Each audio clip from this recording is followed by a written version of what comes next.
விவாதத்துக்குள்ளானது. தூத்துக்குடி மாவட்டம் பெரியதாளை கிராமத்தை சேர்ந்த சுபிக்ஷா என்ற பெண் இன்ஸ்டாகிராம் பக்கத்தில் பிரபலமானவராக அறியப்படுகிறார். மீனவ பொண்ணு என்ற பெயரில் கடலில் மீன்பிடிக்க செல்வது, மீன்களின் வகைகளை பற்றி கூறுவது தொடர்பான வீடியோக்களை அடிக்கடி பதிவிட்டு பிரபலமடைந்தார். இவர் கோவில் வளாகம் முன் சினிமா பாடலுக்கு நடனமாடி ரீல்ஸ் வீடியோ வெளியிட்டது சர்ச்சையானது. பக்தர்களுக்கு சுபிக்ஷா இடையூறு செய்ததாக அவர் மீது காவல் நிலையங்களில் புகார் அளிக்கப்பட்டது.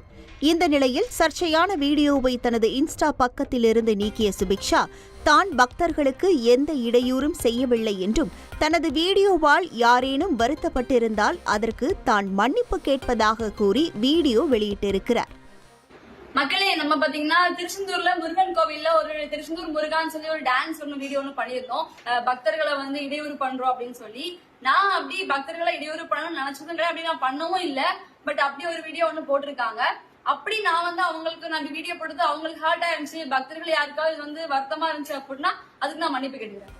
தந்தி டிவி செய்திகளுக்காக செய்தியாளர் பவானி மற்றும் ஆறுமுக நயினார். நான் வீடியோ போட்டது அவங்களுக்கு ஹர்ட் ஆயிருந்துச்சு, பக்தர்கள் யாருக்காவது வருத்தமா இருந்துச்சு அப்படின்னா